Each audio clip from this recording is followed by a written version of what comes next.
Şeylerimizden tamamı hürmetli vatandaş. Bugünkü islaha 2023 yıl 8. ayının 9. günü.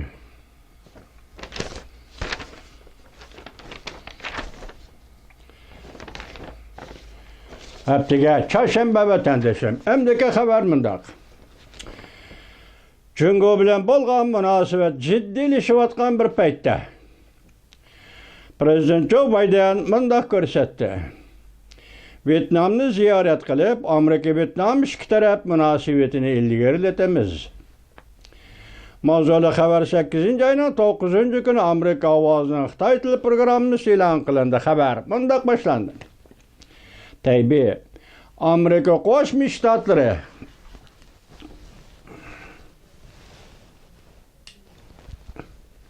derhal hava fısıldası gördünüz mü?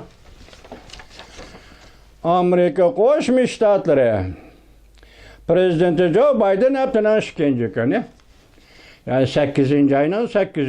günü bir katımlık siyaset, yani saylamı ianı toplaş saylamıga faaliyeti de mındak görsetti. Amerika-Vietnam münasebetini yaxşılaşını ümit kıldı.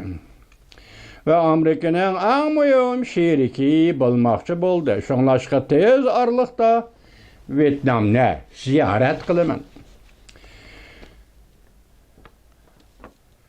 Amerika Koşmuş Ştatları Prezidenti Joe Biden yani başka yerde saylamga yani toplaş faaliyeti de mındak görsetti.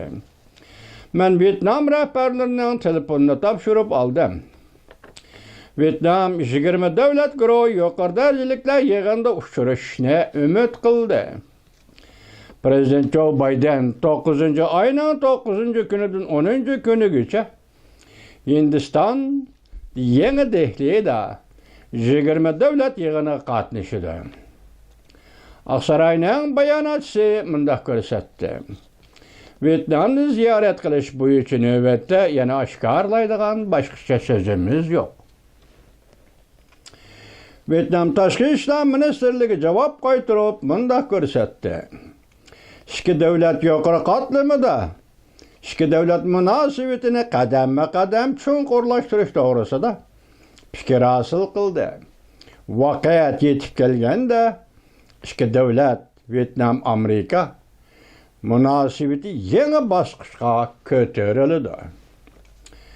Cungo öktemlik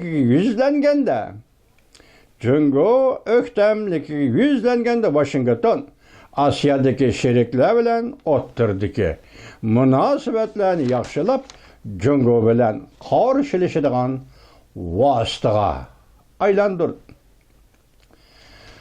Yana bir haber vatandaş. Manila, Filipin'in payitahtı Manila, Janubi Cungo denizde çarlaşlı küçeytiş doğrusu da kasem kıldı. 5 burcaklık binan kollaydıqallığını bildirdi. Mavzulu haber 8. ayının 9. günü Amerika Ovazı'nın Xitay tili programı ilan kılındı. Haber mındak başlandı. Tabi ötken hafta Cungo deniz sakçısı kimisi Janubi Cungo deniz igilik hukuk boyunca talaş tartışılıvatkan rayon yüzüde su nasusu işletip ve xatarlı karkat kollanıp Filipin'in təminləş parxodağa hücum kıldı. Şunadaki yılda burayının vaziyeti ciddileşti. 5 burcaklık bina mındak görsetti.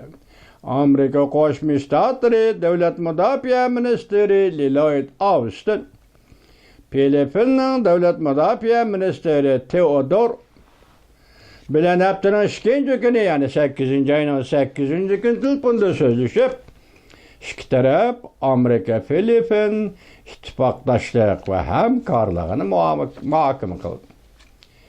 5 burcaklık binanın bayanatçısı Pat Ryder mındak görsetti. Devlet Müdafiə Ministerleri telefonda söhbetleşkende Amerika Filipin ittifakdaşlığının müstehkem ikenligini yana bir qatam şəriliydi ve yedi təxamı küçəytişini vədə kıldı. Hem de Filipin hərbi kısımlarını zamanıvileştirişini kollaydiganligini bildirdi. Amerika Devlet Müdafiə Ministeri Jungo'nun son asası işletip Filippin teminat yetkiziş paraxotuga hücum kılganligini ayıpladı.